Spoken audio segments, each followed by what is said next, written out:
Welcome back to Zenith Pokemon. Today, we are not looking at the bright colors and the happy friendships of the Pokemon world. Instead, we are stepping into the shadows. Have you ever wondered why some Pokemon designs look so tragic, or why certain Pokédex entries read like a horror story? For years, fans have uncovered hidden patterns that suggest a much darker reality beneath the surface of our favorite games. In this 10-minute deep dive, we will explore 5 legendary theories that will forever change the way you look at the Kanto region and beyond. From forgotten wars to failed scientific experiments that created monsters, the truth is closer than you think. Make sure you stay until the final theory, because it will make you question the very existence of your journey as a trainer. Let us begin. Theory number 1, the tragedy of the loneliest Pokemon. We all know the official story of Cubone. The Pokédex tells us it wears the skull of its dead mother and cries at the moon. But the game never tells us who that mother was. If you look closely at the character models, a baby Kangaskhan is almost identical to a Cubone without its mask.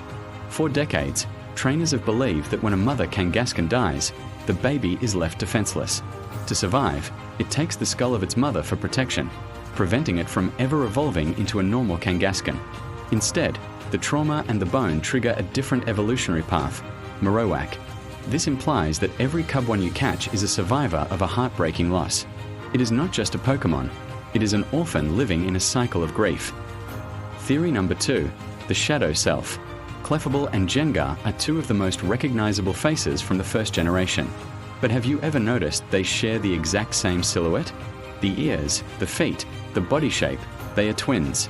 Clefable is a fairy type associated with the moon and light. Gengar is a ghost type that lives in the shadows. There is a famous theory that Gengar is actually the shadow of a Clefable that gained its own consciousness and turned malevolent. This is why in the original games, Clefable and Gengar could not hit each other with their primary moves. A shadow cannot hit the body, and the body cannot hit the shadow. You aren't just fighting a ghost, you are fighting the dark side of a peaceful moon creature. Theory number 3, the discarded clones. Before the scientists at Cinnabar Island successfully created the ultimate weapon, Mewtwo, they had to practice. Mew is the ancestor of all Pokemon, containing the DNA of every species. To create Mewtwo, scientists tried to clone Mew thousands of times. But what happened to the clones that were not perfect? Enter Ditto. Ditto and Mew share the same weight, the same color, and they are the only 2 Pokemon in existence that can naturally use the move Transform. Many believe that Dittos are the failed, melted remains of the Mew cloning experiments. They were thrown away like trash, left to wander the world as shapeless blobs of DNA. When you use a Ditto to breed your Pokemon, you are using the remnants of a secret, failed scientific project to create a god. Theory number 4, the war that changed the world. Have you ever wondered why there are so few adult men in the Pokemon world? Your father is missing, your rival's parents are gone, and almost every trainer you meet is a child or an old man. Lieutenant Surge, the gym leader of Vermilion City, gives us the biggest clue.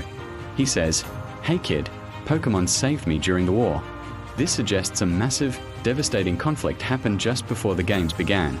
This war would explain why the infrastructure consists only of hospitals, gyms, and labs. The children are not just going on an adventure, they are the new generation being sent out to explore a world that was nearly destroyed. The Pokédex you carry is not a toy.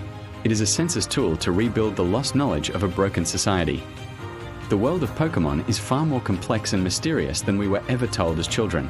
These theories remind us that every legend has a dark side, and every monster has a history.